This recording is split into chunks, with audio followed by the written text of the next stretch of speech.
साथ संगत जी प्रेम से कहना धन निरंकार जी। आशा करती हूँ आप सभी बहुत अच्छे होंगे।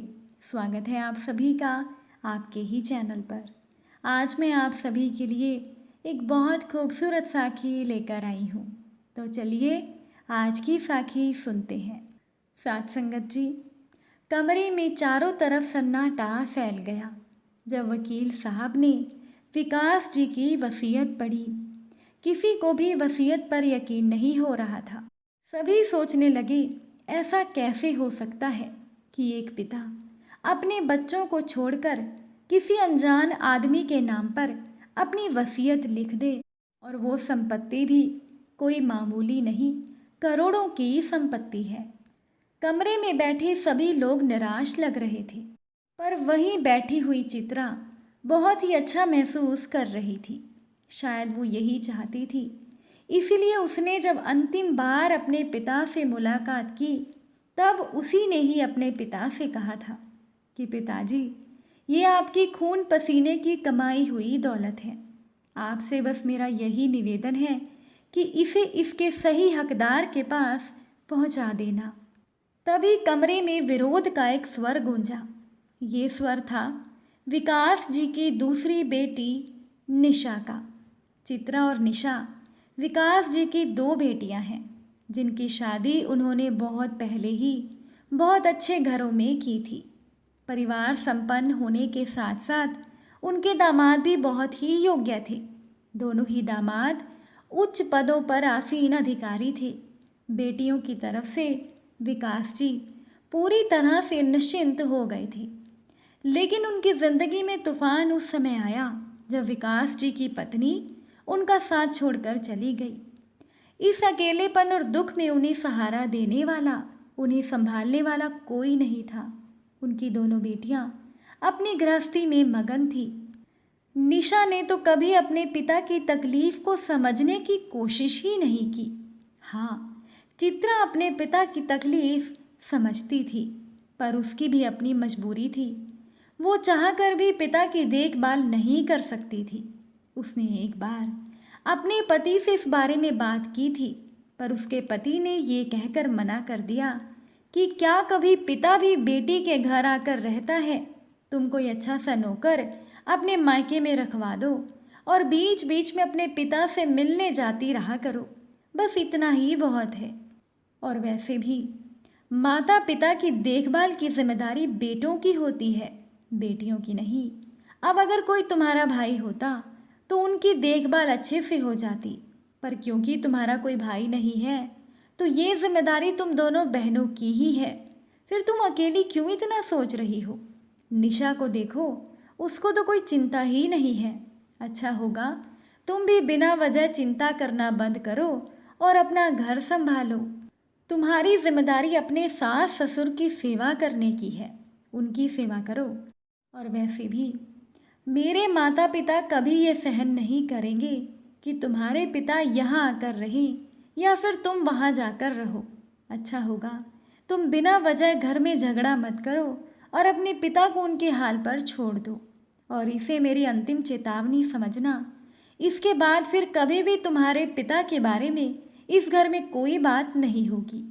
चित्रा के पति ने साफ साफ शब्दों में बोल दिया।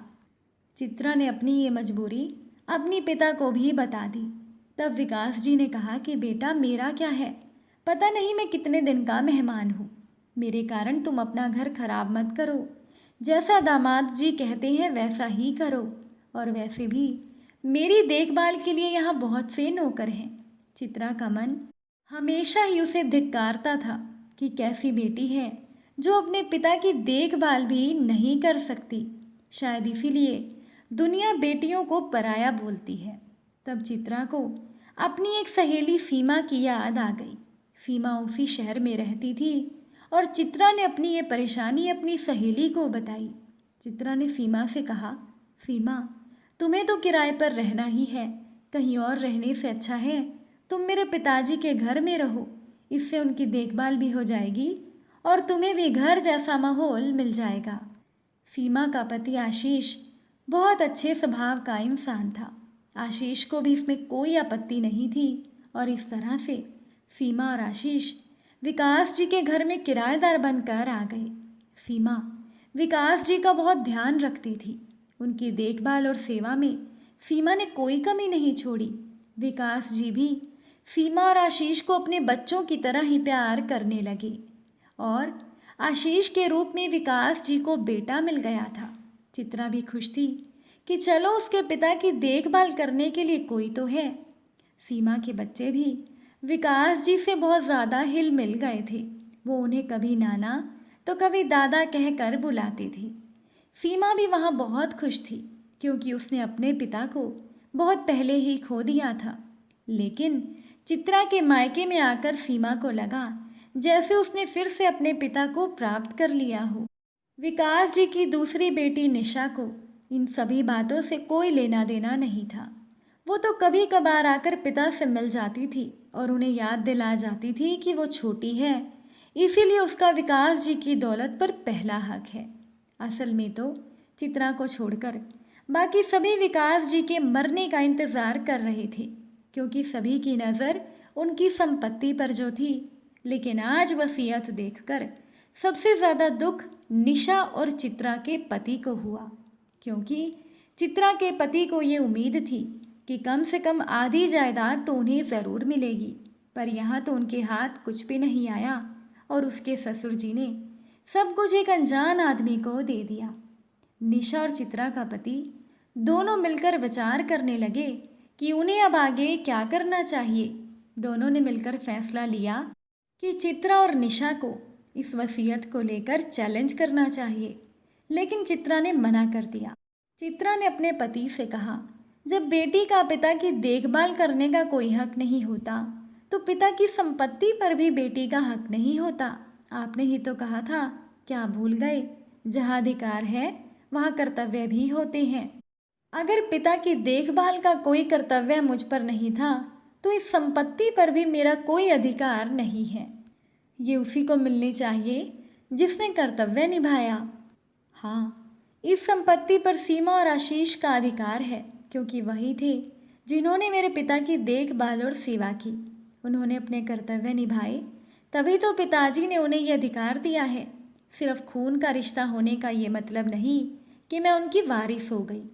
उनका सच्चा उत्तराधिकारी वही है जो आखिरी समय में उनके साथ था, जिसने अपने कर्तव्य निस्वार्थ रूप से निभाए। मुझे कुछ नहीं चाहिए।